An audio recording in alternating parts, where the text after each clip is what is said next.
Bueno, pues comenzamos pidiéndole al Espíritu Santo pues, que nos ilumine, que nos ayude a entender mejor la revelación de Dios, que nos ayude a profundizar, a conocerla mejor y que tengamos pues también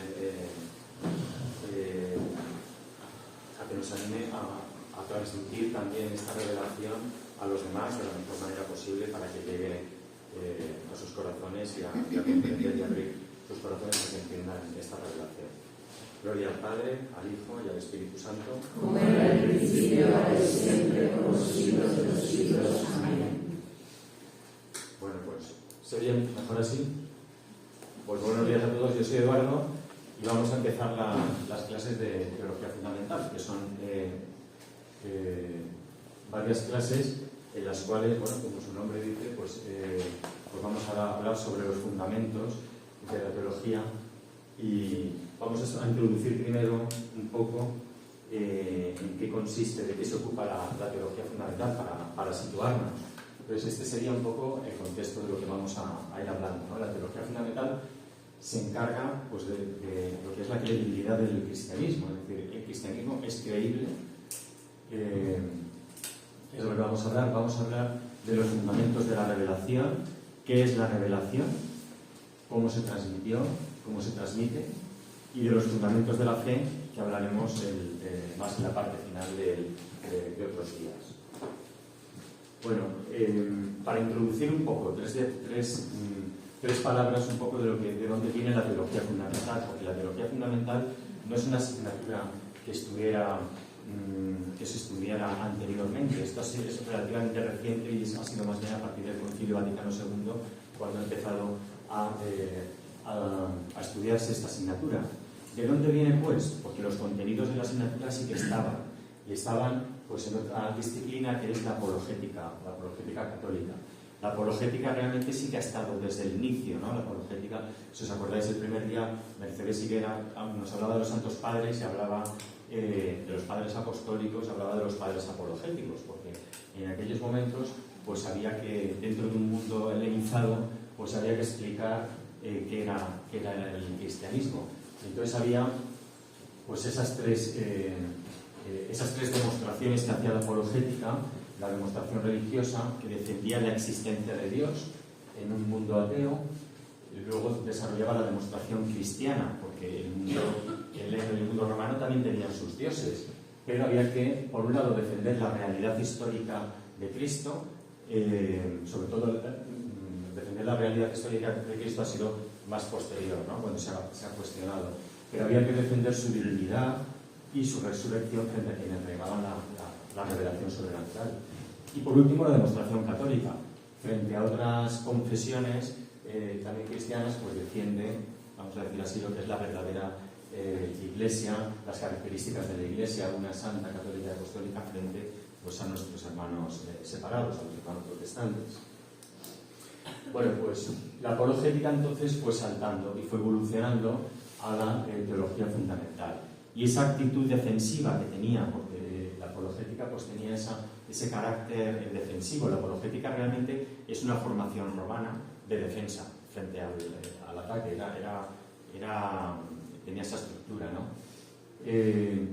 Pero se fue evolucionando porque realmente la actitud defensiva de la fe cristiana no se correspondía con la esencia del cristianismo. Es decir, no se trataba tanto de defender, de argumentar, de en el fondo querer tener razón, sino de lo más fuerte que tenía el cristianismo, que es un anuncio salvador para toda la humanidad. Entonces, con guantes de boxeo, pues no se defiende bien. Lo que habría que transmitir bien es ese anuncio salvador, que es el tesoro tan grande que tenemos. Se va tomando conciencia, teólogo, pues Philip Blondel, a finales del siglo XIX y en toda la primera mitad del siglo XX, se va tomando conciencia de que Cristo y la Iglesia son la única respuesta a las inquietudes de todos los seres humanos de todos los tiempos, porque al final todos, estemos en el tiempo que tengamos, estemos en la situación que tengamos, todos tenemos un anhelo, una nostalgia de Dios en nuestro corazón, y es la que se va tomando conciencia que hay que despertar, ¿no? Y esa es, en el fondo, la base más profunda de la apologética. Bueno, entonces, una serie de teólogos, pues a finales del siglo XIX, como digo, y en el siglo XX, pues fueron modificando un poco, profundizando en la idea de la fe y profundizando en la idea de la revelación, y es lo que ha ido modificando y haciendo ese salto de la apologética a la teología fundamental. Y es que pasamos de entender la fe como un asentamiento por la razón, un asentamiento intelectual a las verdades cristianas, a concebir la fe como una adhesión personal a Cristo, no tanto con unas verdades que a mí me explican, sino algo que me afecta interiormente a toda la persona, ¿no? Nuestra razón, nuestros sentimientos, nuestra sensibilidad, nuestras aspiraciones más profundas, nuestra experiencia cristiana. Es decir, que no es tanto por la razón, sino que también, pero también que nos afecta a una dimensión interna, porque cuando uno es cristiano y tiene fe, no solamente porque por la razón yo he entendido, me han explicado, sino porque de una forma más interna yo he tenido una experiencia que me ha afectado a toda mi persona. Entonces lo acepto con el intelecto, pero también lo he sentido, lo he comprendido y me ha afectado de una forma interior. Esto, por ejemplo, lo que nos explicaba John Henry Newman y otros teólogos de ese tiempo. Y lo mismo pasó también con la revelación, porque se entendía anteriormente la revelación como algo que nos ha sido revelado, unas verdades de la fe. Y vamos pasando a otro concepto en que la revelación consiste en que Dios mismo se ha revelado a sí mismo, nos ha dicho quién es. Y eso es diferente, ¿no? Las dos cosas. Es decir, profundizamos por un lado en la idea de la fe, profundizamos en la idea de la revelación, vamos evolucionando en ese sentido, y eso es lo que ha producido ese salto, pasar de la defensa del cristianismo a entender que el cristianismo es una oferta divina de salvación y plenitud para todo ser humano, que es diferente. Y como digo, pues esa ampliación del concepto de revelación y del concepto de la fe como respuesta humana.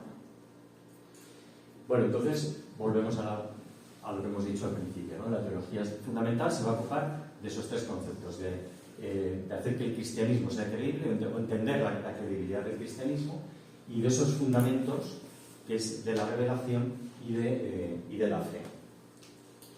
Y en este sentido, pues nos quedamos con esta cita, que es como un poco una cita marco de la teología fundamental, de la primera carta de Pedro. Estad siempre dispuestos para dar respuesta a todo el que os lo pida, a todo el que os pida razón de vuestra esperanza, pero con delicadeza y respeto. Es decir, dejando los guantes de boxeo, no se trata de intentar querer tener razón, sino respetando la tierra sagrada del otro, las razones del otro, intentando dialogar, entender que nosotros no debemos imponer ni querer tener razón, sino dialogar con el otro, como ha dicho Carlos antes, intentar entender qué hay en el otro que dificulta el que pueda acoger en su interior el mensaje de salvación que Dios nos revela.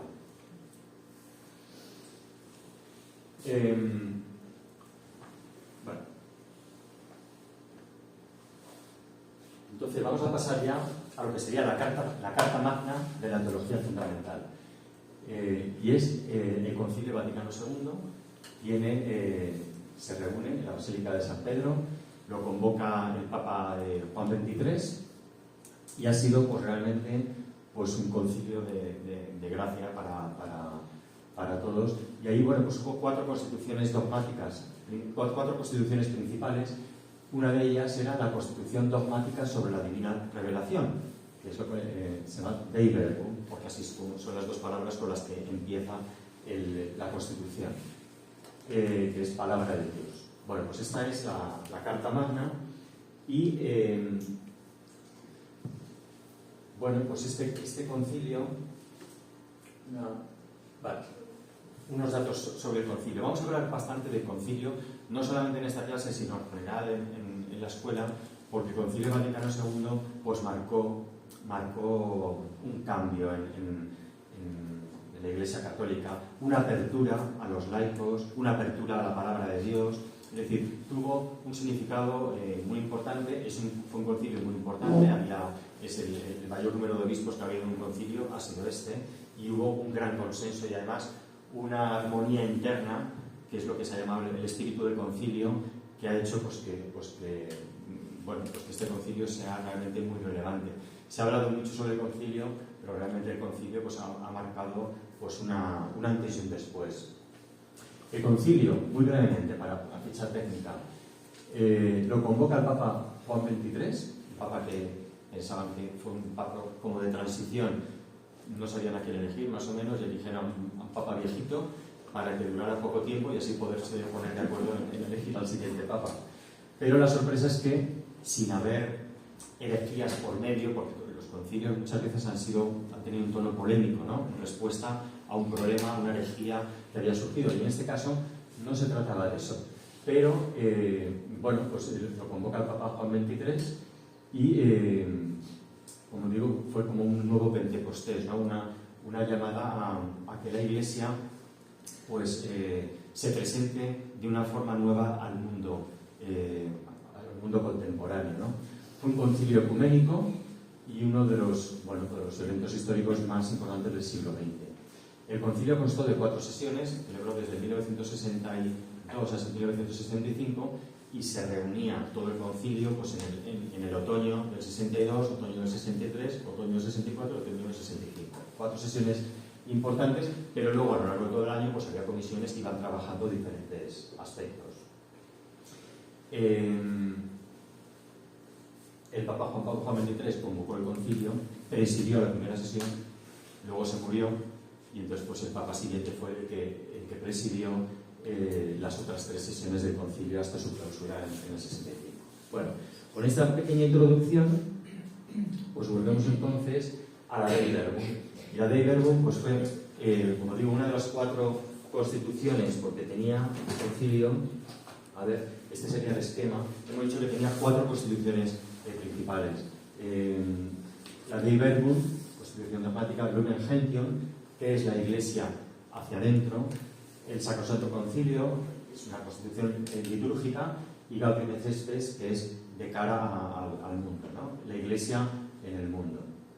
Luego además hubo 9 decretos y 3 declaraciones, o sea que hubo 16 documentos generados en el concilio. De ellos, la Dei Verbum fue la que ha tenido una trayectoria más larga a lo largo de todo el concilio. Y vamos a hablar de la Dei Verbum porque la teología fundamental se basa en la Dei Verbum.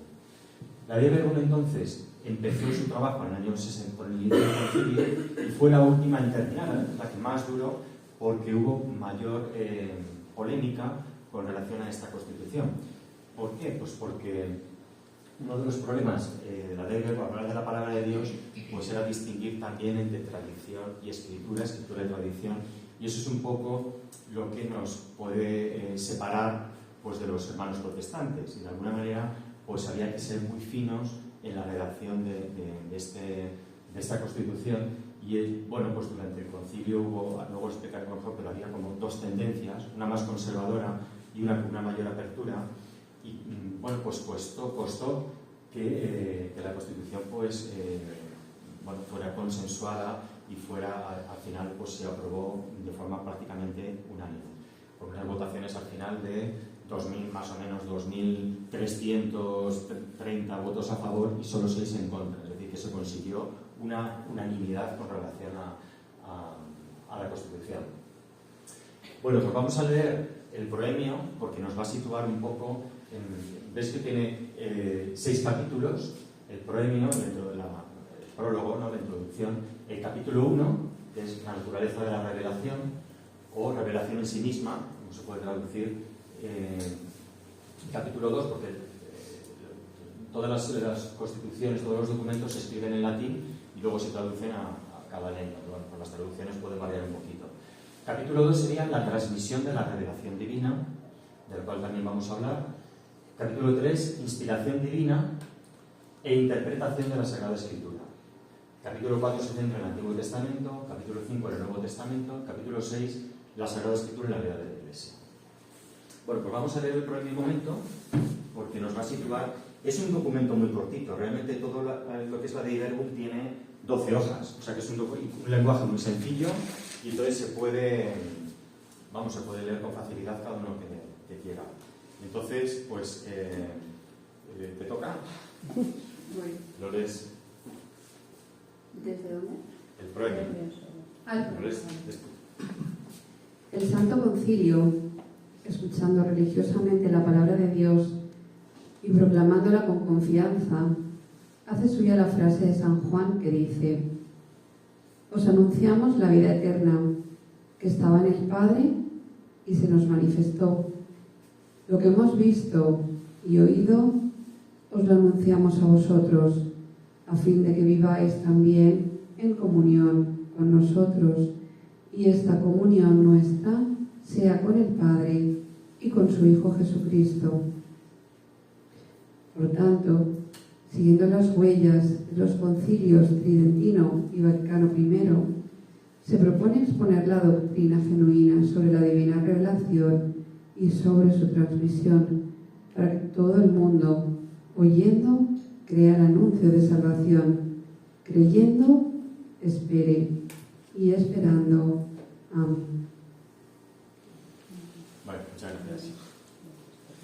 Pues muy bonito, ¿no? Es una declaración de intenciones y realmente es bueno, pues un párrafo muy bien pensado. Realmente esta parte que la tenemos al principio, el proemio, pues, y el primer capítulo, de Verbum 1, pues realmente fue lo último que se escribió. Está puesto lo primero, pero fue lo último que se escribió, porque se tardó en llegar a un consenso y al final es como que después de haber llegado a todo el documento, pues reflexionamos al principio otra vez, ¿no? Y es una fase de consenso, pero es de lo último que se escribió. Bueno, entonces decíamos en el proemio esa frase de Juan que hemos nombrado antes, ¿no? Os anunciamos, realmente es muy bonito el proemio. Me parece que es una declaración de intenciones. Os anunciamos la vida eterna, que estaba junto al Padre y se nos manifestó. O sea que estamos tomando de la primera carta de Juan y esto es realmente la Dei Verbum, ¿no? La manifestación, la revelación de Dios. Estaba junto al Padre y se nos manifestó, se nos reveló.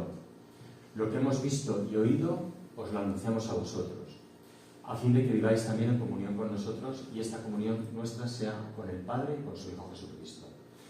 Bueno, todo este proemio entonces tiene dos partes también, ¿no? Estamos teniendo la palabra de la Escritura y la tradición. Si os dais cuenta, esta frase de la primera carta de Juan sería la Escritura, pero la última parte que has leído, ¿cómo te llamas? Tere. La última parte que ha leído Tere es una frase de San Agustín, que sería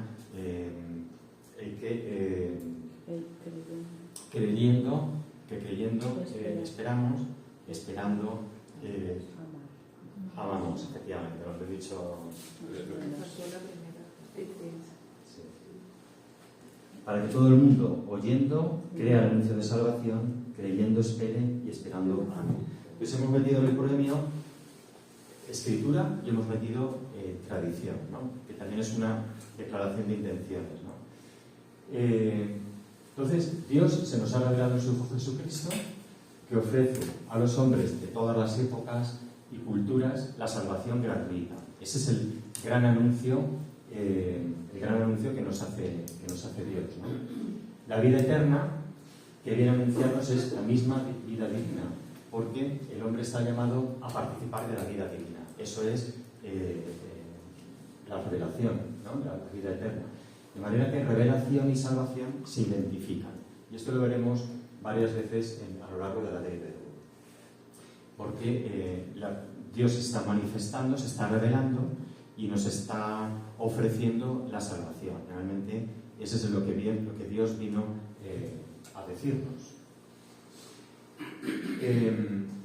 Y nos está diciendo también la misión del apóstol aquí, que está llamado a ser testigo y a transmitir esa revelación. Bueno, el objetivo de todo esto, de la Dei Verbum y de la revelación, es suscitar una respuesta por parte del hombre a esa revelación.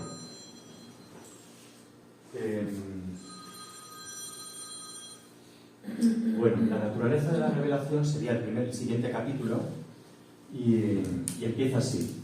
Quiso Dios, en su bondad y sabiduría, revelarse a sí mismo y dar a conocer el misterio de su voluntad.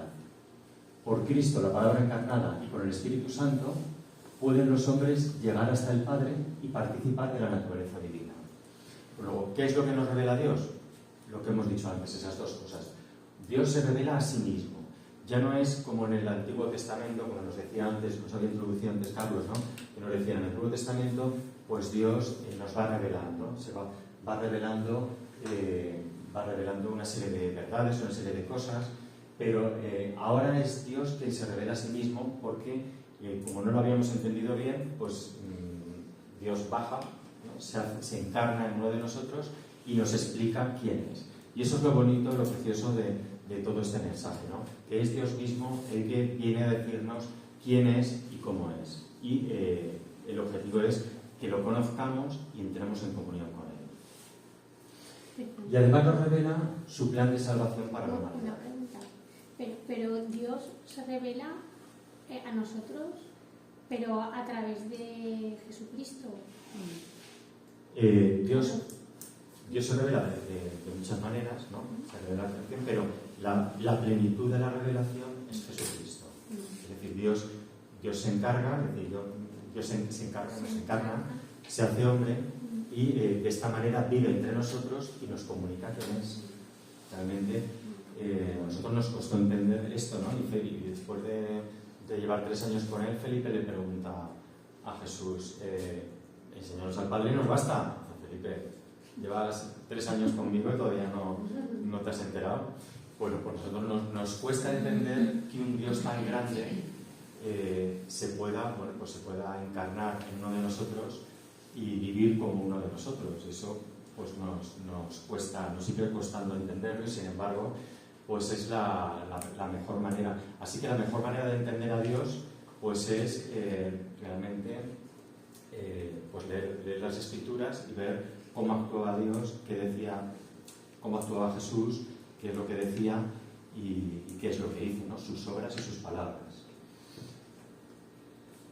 Bueno, los elementos de la revelación entonces, ¿cuál sería? Bueno, el primero, que es una iniciativa gratuita de Dios.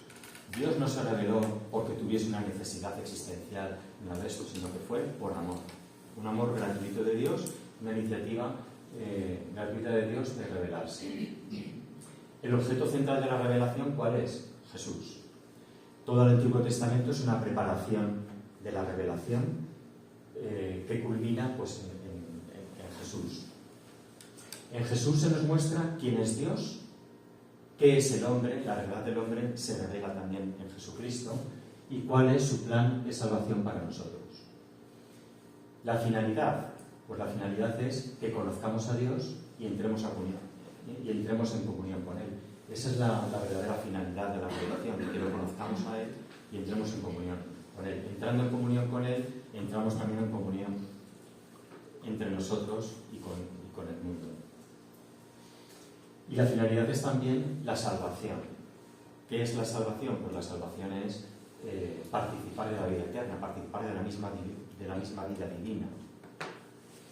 La salvación es liberarnos de nuestras propias limitaciones, ¿no? Y entrar en comunión con Él en la misma vida de Dios.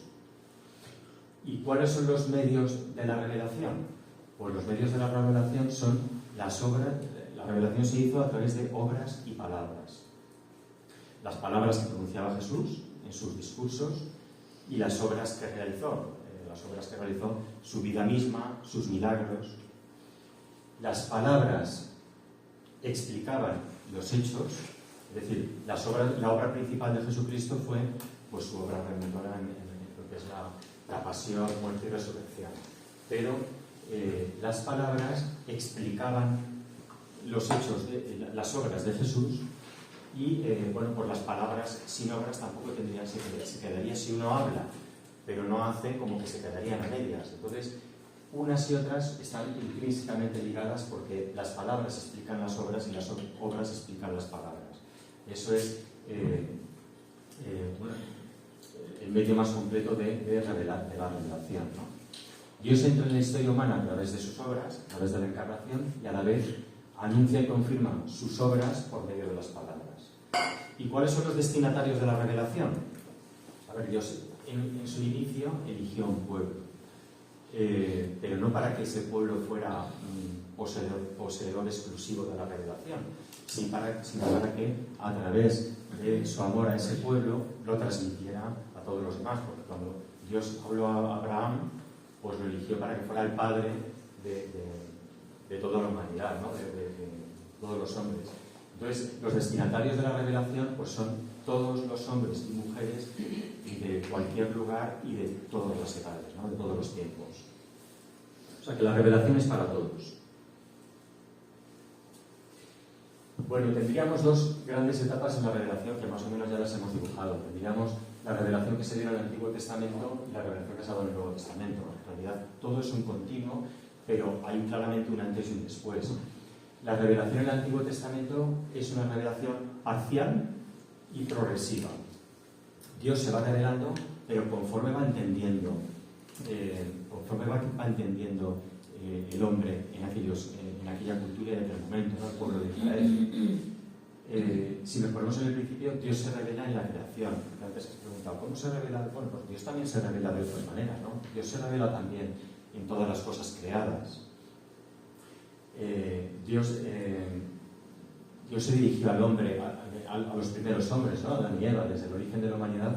Dios cuidó de los hombres, se dirigió a Adán y Eva, se produjo la caída y Dios entonces prometió una redención. Dios dio a los patriarcas, a Abraham, a Isaac, a Jacob, llamó a Moisés a liberar a su pueblo de la esclavitud. Con él firmó una alianza del Sinaí, le dio la ley, los llevó a la tierra prometida y por los profetas comunicó su palabra de salvación y preparó la venida del Mesías. Que sería la preparación de toda la revelación. Y en el Nuevo Testamento pues se da el culmen y la plenitud de la revelación, porque es Dios mismo el que se hace hombre y el que nos revela quién es y cómo es. Entonces, en la plenitud de los tiempos, y por eso llamamos la plenitud de los tiempos, porque es cuando se produce la plenitud de la revelación. Parece que ha pasado ya 2000 años, y dices, pero realmente la plenitud de los tiempos ya se ha dado, ¿no? con la revelación de Jesús. Jesús se encarna, anuncia el reino de Dios y realiza la obra de salvación. Entonces Jesús revela el rostro del Padre, Jesús revela a Dios, por eso hablamos de autorrevelación, se revela a sí mismo. Cristo completa la revelación y ya por eso no hay que esperar otra revelación pública. La revelación llega a su culmen y a su plenitud con Jesús y por lo tanto ya todo está revelado. Técnicamente se dice que la revelación termina con la muerte del último apóstol. Todo lo demás que haya podido venir después pues puede entrar en el terreno de las revelaciones privadas, las revelaciones particulares, que en el fondo remiten a la revelación de Dios, a la revelación pública. Y con esto se sella pues, una alianza nueva y eterna, una alianza definitiva. Bueno, como dice la ley Verbo, pues Jesús es mediador y plenitud de la revelación, porque Él es tanto el revelador como el revelado. Él es el que anuncia, esa revelación, es el revelador, el mediador, y además es el misterio revelado, es la plenitud de la revelación. Por eso hay que creerle a Él, porque hubo otros mediadores, vamos a decir parciales, ¿no? Como pueden ser los profetas, Moisés. Por eso hay que creerle a Él, que es el revelador, pero hay que creer en Él. No, ha habido otros mediadores parciales, vamos a decir así, pero no hay que creer en Moisés, no hay que creer en Abraham, porque ellos han sido mediadores solamente, pero Jesús es el misterio revelado, es la plenitud, por lo tanto sí que hay que creer en Él, porque en Él se esclarece quién es Dios y qué es el ser humano, qué es el ser humano, que está llamado a participar de la misma vida de Dios. Y esa es la gran noticia de la revelación, que estamos llamados a participar de la misma vida de Dios, lo cual ahora pues, nos puede parecer a todos extraño, ¿no? Es decir, bueno, con todas las limitaciones que tenemos, con todo los pecados, los tropiezos que tenemos, y sin embargo estamos llamados a participar de la misma vida de Dios. Es decir, que pasaremos por una etapa en la cual llegaremos a nuestra plenitud. Nosotros estamos llamados a eso, estamos llamados a ser plenos. Y a ser plenos pues es pues liberarnos de todas las limitaciones que tenemos, de todos nuestros problemas, dificultades, y participar de la misma vida de Dios, con Dios, en comunión con Él. Es difícil de comprender e imaginar, pero esa es la gran noticia del gran anuncio de Dios, ¿no? Que nos llama a estar con Él. Bueno, entonces, la revelación, como ya dibujamos un poco al principio, pues ha cambiado un poco su orientación antes de la Dei Verbum y después de la Dei Verbum. Antes de la Dei Verbum, pues el ser humano era el que buscaba a Dios, estaba en búsqueda de Dios, y a partir de la Dei Verbum, pues lo que nos viene a decir es que es Dios el que sale al encuentro del ser humano. Este material, si queréis, lo podéis tener, o sea que luego lo compartiremos. Antes de la Dei Verbum, os hablaba que quiso Dios, por su sabiduría y bondad divina, y después de la Dei Verbum cambia el orden de las palabras, y el primero pone bondad y sabiduría de Dios. ¿Verdad que la sabiduría de Dios es infinito, pero es que la bondad de Dios también es infinito? Es decir, quiso Dios, por su bondad y sabiduría, revelarse. Porque es muy bueno, porque Dios es muy bueno, es porque quiso revelarse gratuitamente por pura iniciativa de Él, ¿no? Cambia un poco la descripción filosófica del Dios de la Teodicea por una descripción bíblica, el Dios revelado en Cristo. Antes de la Dei Verbum, pues hablaba de una revelación por palabras para conocer cosas, para conocer verdades, y ahora pues es una revelación a partir de la Dei Verbum por obras y palabras intrínsecamente ligadas entre sí, para conocer no solamente verdades, sino para conocer a Dios mismo, para conocerle a Él. Antes de la Dei Verbum, pues teníamos un poco el paradigma de fuera de la Iglesia no hay salvación, ¿no? Una frase que ha sido polémica y que ha sido transmitida durante siglos y que estaba basada pues, en el final del Evangelio de Marcos, que decía: hice predicar a todos, el que se bautice se salvará, el que no lo acepte será condenado, ¿no? Y eso es lo que la Iglesia ha entendido, pues que fuera de la Iglesia no hay salvación, ¿no? Pero eso, a partir, en realidad antes del Concilio Vaticano II, pero sobre todo a partir del Concilio Vaticano II, y está así en la Dei Verbum, todos los seres humanos son destinatarios de la revelación salvación. Y luego, y hay frases muy bonitas en el Concilio en el que dice, bueno, pues hay por caminos, es decir, que busca a través de su recta conciencia, pues Dios, a través de caminos que solo por Él conocidos, pero se salvarán también, ¿no? Eso lo dice varias veces, tanto en la Dei Verbum como en el Gaudium et Spes, como el Lumen Gentium, es decir, que varios documentos principales del concilio afirman eso de una forma clara. Y luego, bueno, pues antes de la Dei Verbum, la revelación tendría un carácter informativo, lo que decíamos antes, ¿no? Conocimiento de verdades. Después de la Dei Verbum es un carácter manifestativo, ¿no? Es una manifestación, es un conocimiento de quién es Dios y una invitación a participar en la vida, en su propia familia, en su propia vida. Bueno, y todo esto, ¿qué requeriría de nosotros? ¿Cuál sería nuestra respuesta, no? Pues hay un punto en la Dei Verbum, punto 5, que sí sería pues un poco el punto de respuesta nuestro, que dice: la revelación hay que recibirla con la fe. Cuando Dios revela, hay que prestarle la obediencia de la fe, por la que el hombre se entrega libre y totalmente a Dios.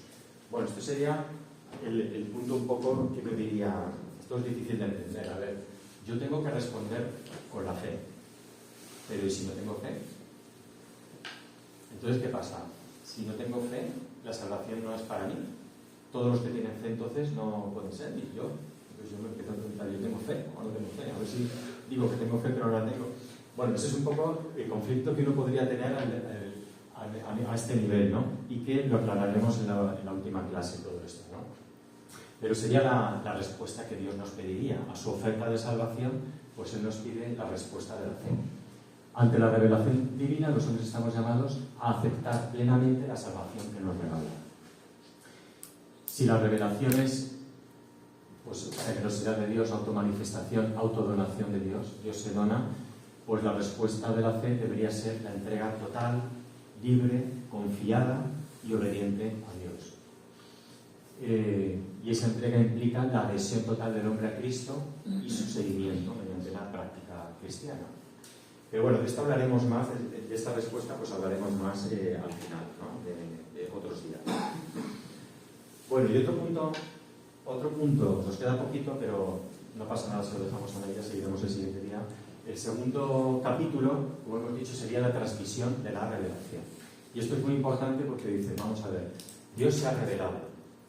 Y esto nos lo han contado unos señores que vivieron allí hace 2000 años. Esa transmisión de cómo se ha transmitido esa revelación, eso se lo han inventado, me lo han dicho, es decir, a la hora de nosotros dialogar con nuestros interlocutores, pues es importante también tener claro esto, cómo se transmitió la revelación, en una época además en la que no había cámaras, no había grabaciones, entonces pues bueno, mucha gente pues puede dudar de esta revelación, ¿no? Bueno, dice la Biblia, Dios ha querido que lo que reveló se conservara vivo e íntegro para siempre. Todos los, de hecho, bueno, pues Jesús, al final de los evangelios, pues dejó el encargo a los apóstoles: id al mundo entero y proclamad el evangelio a toda la creación. Fue un mandato de Jesús. Y de hecho, bueno, pues los apóstoles se fueron por todos lados, se dispersaron y en un tiempo récord hicieron una actividad misionera tremenda, que en muy poco tiempo se extendió el cristianismo prácticamente todo el imperio, ¿no? Y la forma privilegiada de la transmisión, porque realmente la revelación se puede transmitir de muchas maneras, pero las dos formas privilegiadas de la transmisión son la tradición y la escritura. Como hemos dicho, por ejemplo, para los hermanos protestantes sería solamente la sola escritura, sola fe, sola escritura. Y en cambio, pues los católicos le damos mucha importancia a la tradición, y es un poco de lo que va a hablar el concilio, la ley de Nerón. Bueno, ¿cómo se transmitió la revelación en Israel? Bueno, pues Israel ha escuchado las palabras de Dios, proclamadas por los profetas, y ha contemplado e interpretado las obras maravillosas de Dios en la historia de la salvación. Israel ha recordado y conservado todo esto en su memoria y lo ha transmitido de generación en generación, pues a través de la catequesis, el culto, el canto, los escritos, las costumbres, las leyes y la vida. Fundamentalmente, ¿cómo ha sido esta transmisión en el pueblo de Israel? Pues ha sido una transmisión oral, de padres a hijos sobre todo, pero también a nivel de las sinagogas, a nivel de reuniones de todo el pueblo, es decir, porque impregnaba toda la vida. Entonces lo ha ido conservando fundamentalmente en su memoria. A través de la repetición, pues el pueblo le va memorizando, los niños le van memorizando y le van transmitiendo con fidelidad de generación en generación. Y esa transmisión se realizaba pues, en el ámbito familiar, de la tribu, local y nacional. Es decir, tenía toda esa importancia partiendo de una experiencia histórica, como puede ser pues, la revelación a Moisés o la revelación a los profetas. A partir de una experiencia, pues pasamos a una tradición oral, que siempre es más pequeña que la experiencia, y luego pues, se fue fijando por escrito, ¿no? Tenía como un poco esta secuencia, ¿no? Estoy hablando de la transmisión de la revelación en Israel. Y la tradición oral y la fijación por escrito nos van haciendo memoria histórica de las cosas que pasaron, del éxodo, por ejemplo, de cómo cuando salieron de Egipto, pues todo eso va quedando grabado en el pueblo de Israel. Pero no solamente es una memoria histórica, sino que además, pues voy a leer, por ejemplo, una frase de la cena pascual judía, que se lee en el ritual de la cena pascual judía. Quien preside la celebración familiar proclama: en toda generación, todo judío debe considerar como si él mismo hubiera salido de Egipto. Eso es lo que quiere decir la Biblia al ordenar: contarás a tu hijo aquel día, por lo que el Eterno obró por mí cuando salí de Egipto. El Santo, bendito sea, no libertó de la esclavitud solamente a nuestros antepasados, sino junto a ellos también a nosotros. Pues leemos: y nos sacó de allá para llevarnos al país y para darnos la tierra que prometió a nuestros antepasados. Es decir, que ya el pueblo de Israel leía la salida de Egipto, la liberación de Egipto, no como si le hubiera pasado a sus padres, a sus antepasados, sino como les hubiera pasado a ellos mismos. Y es lo que llamamos memorial. Y esto nos suena porque es lo que hacemos nosotros en la Eucaristía. En la Eucaristía estamos celebrando, no es una memoria histórica de algo que pasó, sino es un memorial por el cual estamos actualizando, ¿no? Y esto también estaba muy vivo ya en la transmisión de la revelación en Israel. Bueno, si pasamos de la transmisión de la revelación en Israel, Antiguo Testamento, a la revelación en la Iglesia Apostólica, pues la revelación se nos comunica desde el principio por la tradición unida a la Escritura. Bueno, la Iglesia Apostólica entonces, que es el Nuevo Israel, realizó algo similar con relación a las obras y palabras de Jesús.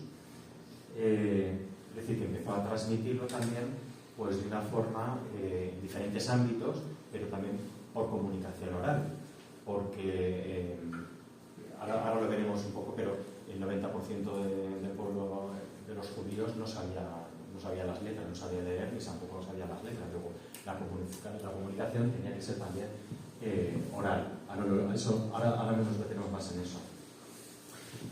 ¿Cómo lo hacían? Pues los apóstoles, pues predicando, ¿no? Surgió la predicación, la catequesis mistagógica o profundización, las celebraciones litúrgicas, la Eucaristía, el bautismo, la vivencia y el testimonio. Eran las formas en las cuales se iba transmitiendo pues el Evangelio.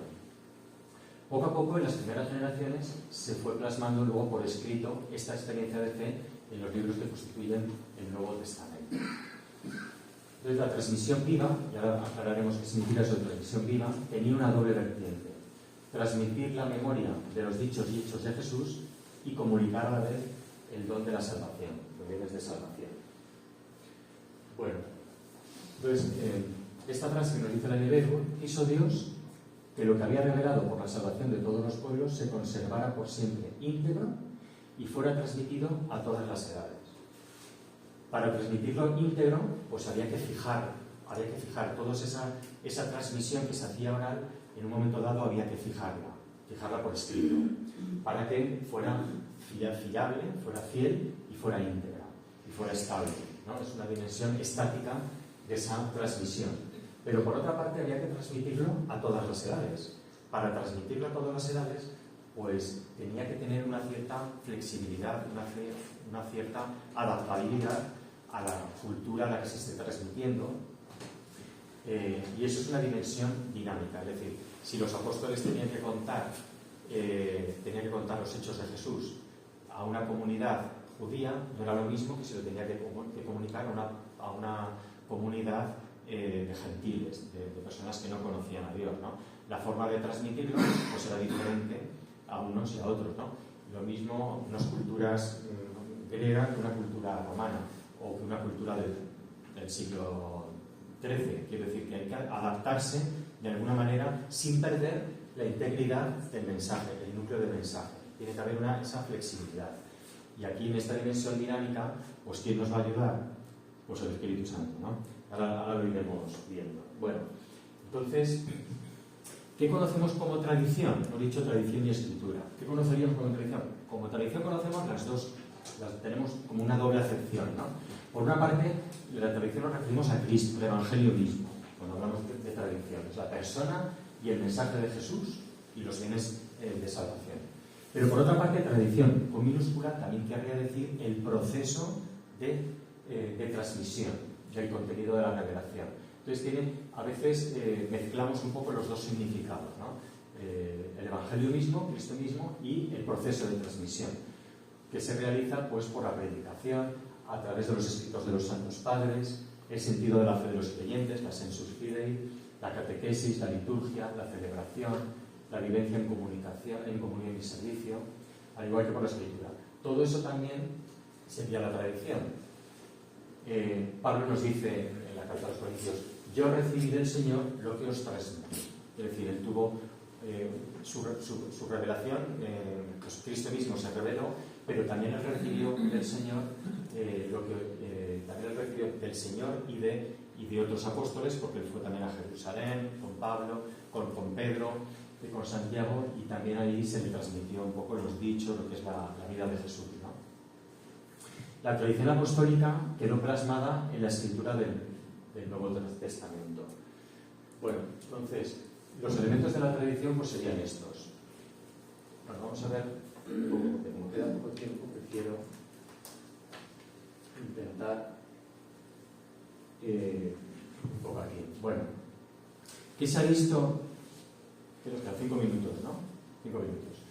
Bueno, pues muy brevemente, decir, vamos a ver, sobre la tradición, sobre la transmisión, se ha investigado mucho en el siglo XX, porque en el siglo XIX y el siglo XX sobre todo, porque se han descubierto cosas nuevas.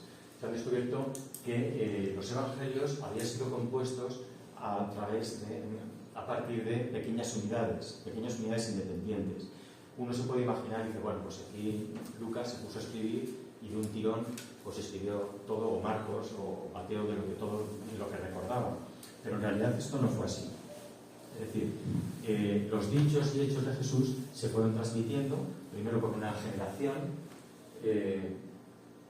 Tendríamos del año 27 al 30 es cuando estuvo Jesús, con toda su vida pública. Luego tuvimos una generación apostólica, más o menos del año 30 al año 70, en el que eran los testigos oculares de esa vida pública de Jesús. Y a partir del año 70, más o menos coincide con la destrucción de Jerusalén, se va muriendo toda esa generación. Ya tenemos una segunda generación o generación subapostólica. Bueno, la generación apostólica eran los que realmente eran los testigos oculares de todo aquello, ¿no? ¿Cómo fueron los apóstoles entonces transmitiendo todo aquello? Bueno, pues ellos fueron predicando una comunicación que hemos dicho que es oral, porque era una sociedad analfabeta. Nadie escribió aquello, Jesús no lo escribió ni los apóstoles en un principio, sino que se iban comunicando de una forma oral. Pero, como digo, bueno, pues tampoco uno contaba toda la historia completa, sino que iban transmitiendo según recordaban, o poco a poco, en pequeñas unidades, que eran lo que descubrieron, pues la escuela alemana descubrió que el Evangelio estaba compuesto de pequeñas unidades independientes, que era como se transmitían oralmente, y que luego pues el esfuerzo del evangelista pues fuera reunir esas unidades temáticas, esas formas evangélicas en una composición en la cual él le daba un marco narrativo. La tradición oral y la composición escrita de los evangelios no fueron dos fases sucesivas, como veíamos a lo mejor en la historia en la transmisión en el Antiguo Testamento, sino que son dos formas diferentes de comunicación que se dieron en paralelo. La tradición oral continuó en el tiempo y ahí se fueron escribiendo pequeños textos al principio que se iban leyendo en la liturgia y que se fueron escribiendo, pero mientras que se iban escribiendo esos textos, la tradición oral continuaba.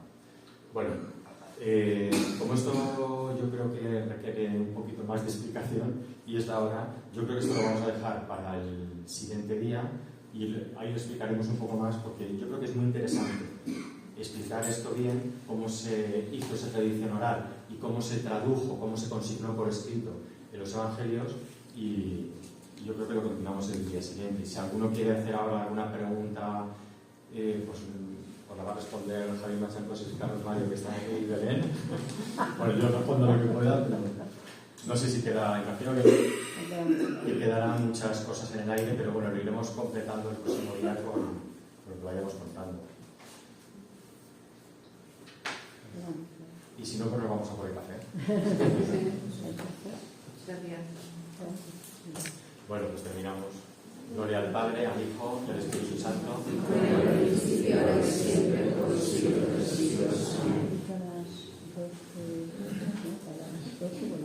Vale, pues a las 12 estamos otra vez en el aula y continuamos con Cristología. Pues sinópticos, a las 12 empezamos con sinópticos.